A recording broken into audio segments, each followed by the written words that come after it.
Okay, so the fifth webinar that I want to record here is just a little bit of information, excuse me, on how to do patent and trademark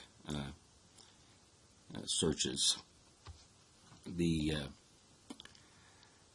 Again, I went over this in class a little bit, but I'm not quite satisfied that I got the details enough. So I just want to go over a couple things. There's three databases that I think are particularly good to go into and start looking for other patents that are close to the product you're trying to patent, so that you don't reinvent the wheel by literally inventing and trying to patent something that's already been invented.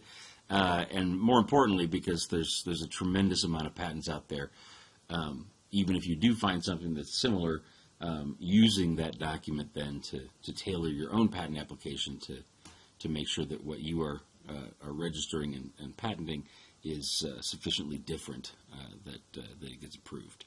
So the first place is the U.S. Patent and Trademark Office's patent database. So we're going to open that link up first.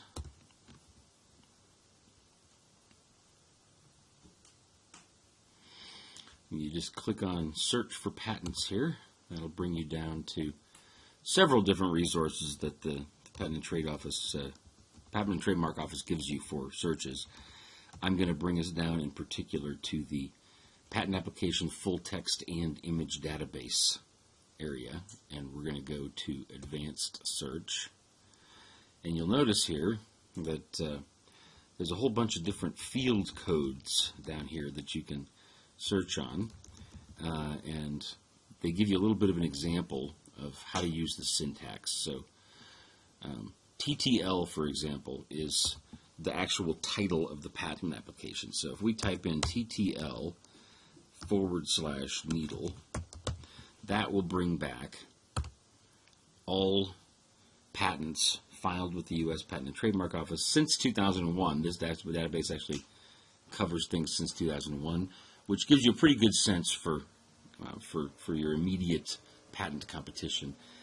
If you find something in here that's similar to you, you can use some of the numbers that are registered in that patent to go back and refer to older patents that may also be relevant to yours. But for the meantime, the place you want to start with is this 2001 onward database. So you'll notice we've gotten 4,217 hits on the title needle. So that's a lot. We want to start narrowing this down as much as we can to just find what we're looking for. So if we go back again, we could do a number of different things. We could put in and not, which will make sure that whatever is in the parentheses after that phrase and not is not included in the title. So if we put in so and search,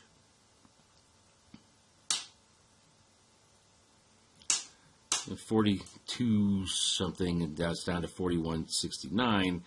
That didn't help us a whole lot. But let's look at some of the things here and see what we can start taking away. So if we were actually looking for a very particular type of needle for diabetic application, we may want to take away everything that is not involved in that in some way. So this roller bearing thing here, that doesn't look very much like it has anything to do with diabetic insulin applications. So let's go in and put in and not, and then we're going to have to put in quotes roller bearing, and if we search again,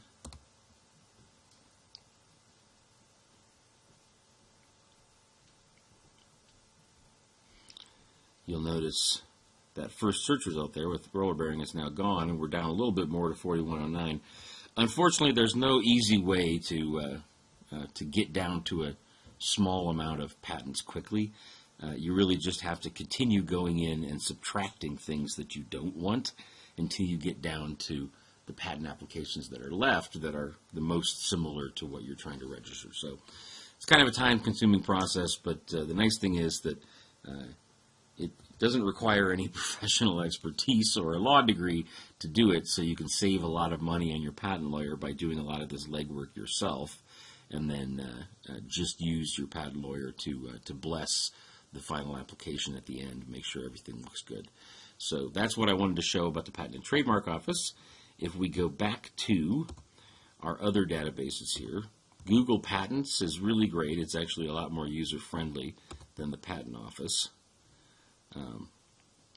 And we can do similar kinds of things in that search. So if we go in here and type in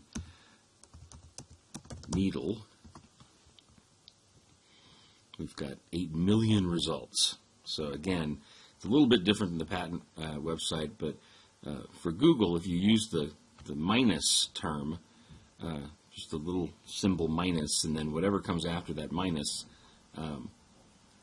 it'll take out anything that has that in it. So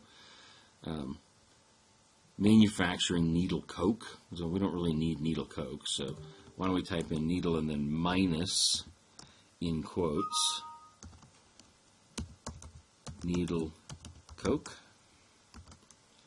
and type enter again, and you'll notice that needle coke result is out of here, and we are also down to 2 million instead of 8 million results. So that's an improvement.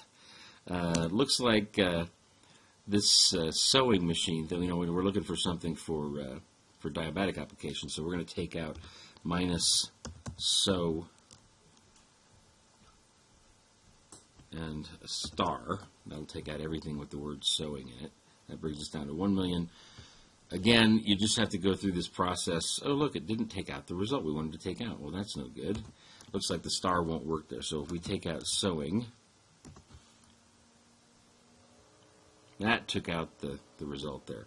So you're just going to have to keep using the minus sign in order to get your search down further and further until you're left with the patents that are most relevant. Now, Google is so good at finding results, you may never get it down to a manageable number, but if you get it down relatively small, the search results that pop up on the first 5-ish pages are going to be the ones that are most relevant. So if you can get this down to something in the hundreds, you're doing pretty good, and then you can surf through the first couple pages and read those, and then quickly browse through some of the other pages and see if there's any titles that look important. That'll bring you down to a little bit more manageable project. So finally, there is a third database resource, Free Patents Online. Similar, a little bit different. I'm not going to go into it right now, but I do want to point out to everybody that that is another good place to find patent search information. So next thing I wanted to go over is Trademark Searches. And there's two resources in particular that I wanted to point you to here. First of all is, similarly, Patent and Trademark Office, but this time the Trademark database instead of the Patent database. So we're going to click on the Search Trademark database here. And we're going to scroll down and open up the Trademark Electronic Search System.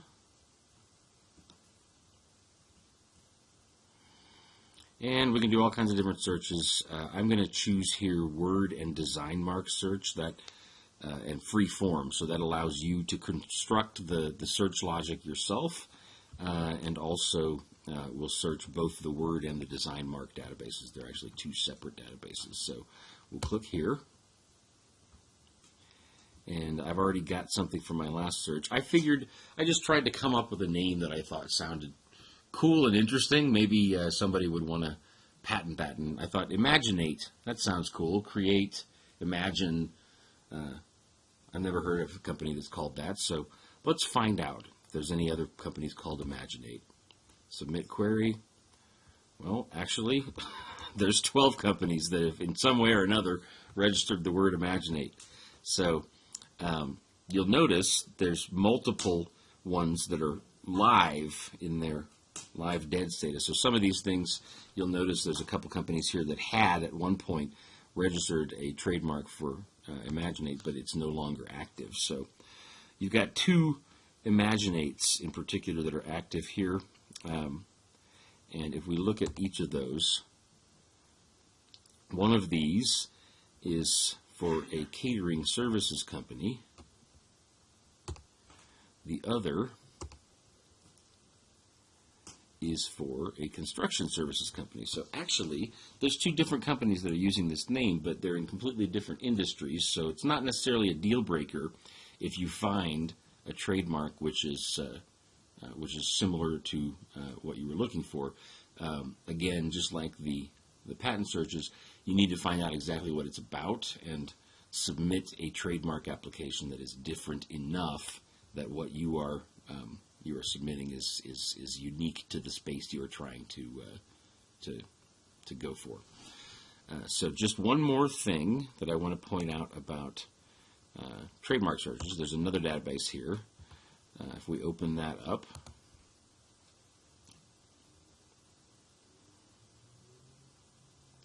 this is a great global brand database. Gives you a lot of information. Just real simply here, if we type in Imaginate again and type search, you'll notice there's 34 results here.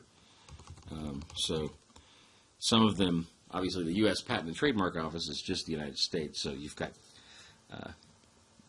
other countries as well that have something registered with Imaginate in one way, shape, or form. Some of these may be duplicative. You'll notice some of them are inactive, some of them are pending, but this is just another place to go to get trademark information and get an idea of who else out there has registered something similar to you. So that's a relatively quick one on patents and trademarks. That is all I wanted to say about that. So coming up next is general, actually I think next I'm going to do competitive searches, and then we'll go on to a couple other searches and call it a quarter for the webinars.